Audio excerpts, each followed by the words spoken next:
The world is never going to be the same again. I'm worried about the world. The mass chaos and crises that there was in the world, it's going to be just like that now. This is not an accident. How long is it going to last? Longer than even for those of you that have some cash in the bank, way past your cash reserves. Out of 100 people, 4 will get the message. This thing isn't going to be over in a few weeks. This thing isn't going to be over in a few months. The most important thing you can have right now is not job security, but meaningful work. And it's our meaningful work that gets us through the hard times. If you're worried about your job, I understand. Can't pay the rent, I understand. Can't feed the kids, I understand. But right now the question is, we have no financial education in our schools. Why? Look at the millennials. They're the biggest in-debt generation in history. Look at what we've done to our kids. How much financial education do our schools put out? 0. Is that an accident? That's because our schools were basically built to create workers that will do what you tell them to do because they value this thing called money. And that's obviously completely wrong. And when a time like this happens, it becomes blatantly obvious what's going on with the people that are understanding money and the ones that aren't. Socialism for the rich. Unfortunately, there's capitalism for the poor middle class, those that work for money. You're on your own. If you own a small restaurant and you got to let go of your staff, you're no different than your staff right now. What does the next 3 months look like? Because it doesn't look pretty. I mean, people are already being laid off, made redundant. There's no cash flow in most of these businesses. How does that play out? The national debt for World War II was $25 billion. Every day they're printing $125 billion. Every single day they're printing so much money to think of a hot air balloon with a tear in it. And they're doing desperately trying to fix this tear, but no matter how hard they try, the tear has gone beyond, it's coming down. In financial terms, it's called our debt GDP has now gone from 60 to 90 to 105, it's going to 120. We're bankrupt. And they're going to print more and more money, which means savers are losers, just as I predicted. Your money is going to be worthless in a few years. My message is the same as some of your other guests. This is metamorphosis time. Financial education is really financial transformation. For those of you that can take the heat, 1, 2, 3 years from now, you're going to be super rich. If you're serious about making sacrifice, personal sacrifice, that will translate into massive amounts of money. After World War I and after World War II, people became wealthy because they took advantage of the situation. Definition of metamorphosis is very important. The evolution or the transformation from an immature form to an adult form.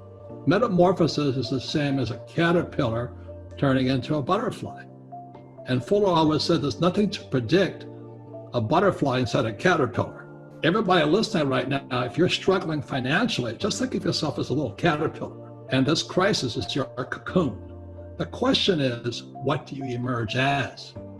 Do you emerge as a victim? You know, the world did it to me, and the capitalists are crook, and the rich are bastards, and all this stuff? Or do you say, oh, this is the best thing that ever happened to me? You're either going to get healthier and wealthier, or you're going to go bust. Your choice. It sits between your ears, your heart, your body, your mind, your spirit, your attitude.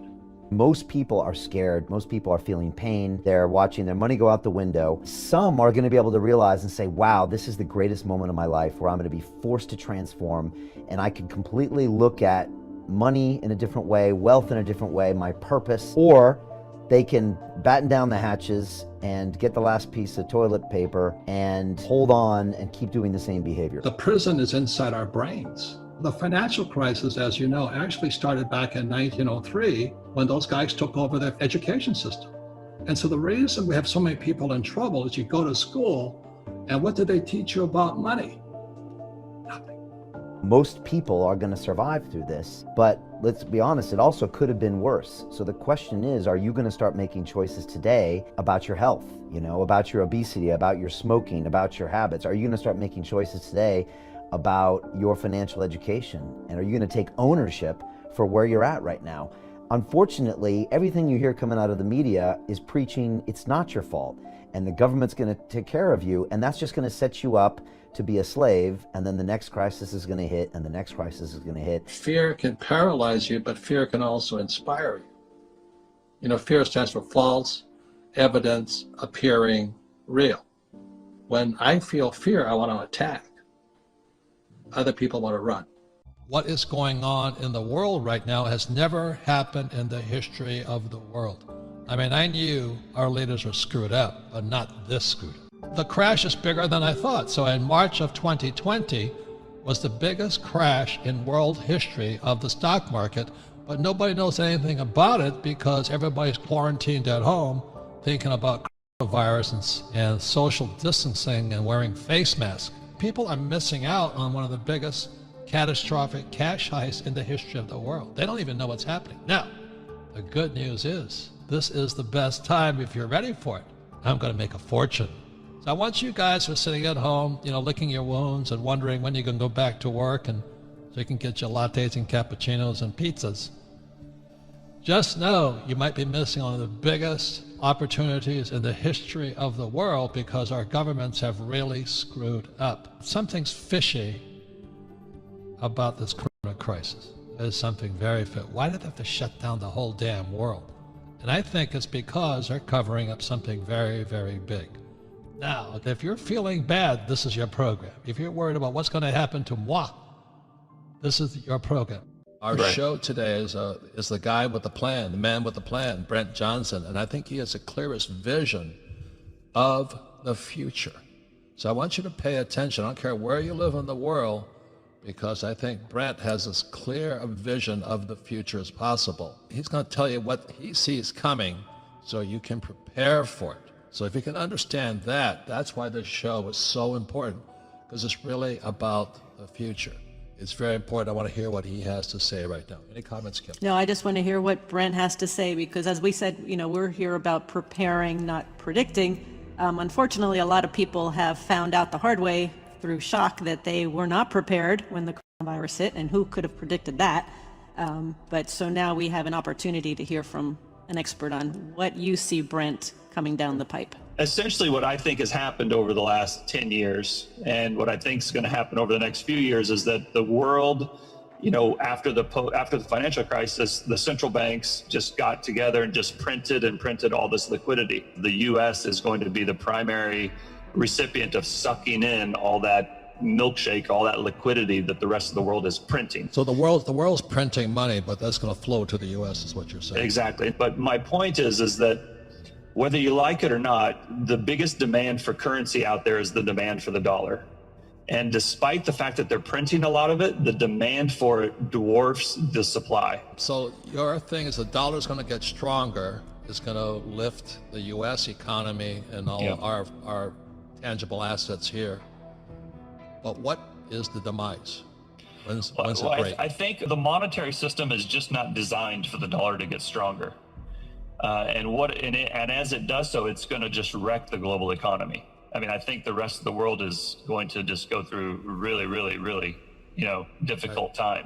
Right. And ultimately, that's not good for the U.S. either. So as the dollar continues to get stronger, despite the Fed's efforts to, you know, bring it lower, I think eventually the world will have to come together in another Bretton Woods type conference or another Plaza Accord type conference. And I think they'll have to either write debts down or introduce a new currency or reset the system in some form or another. So with the coronavirus, because we don't know what is coming with that, how do you see, in your world, what impact does that have in the future? They're going to print all these dollars and all this currency. And so when the COVID does leave and money is start to flow again, now you've got a lot more money out there and now it's flowing. So that's a recipe for inflation.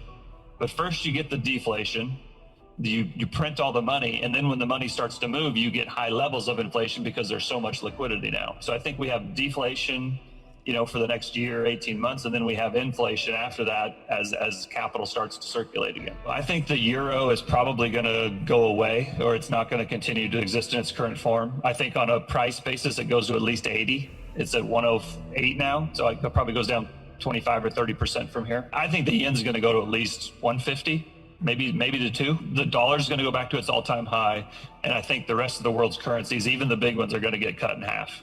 So if you're living in Japan, that means life will get more expensive. Absolutely. Yeah, same as euro. Absolutely. Fiat currencies trade relative to each other.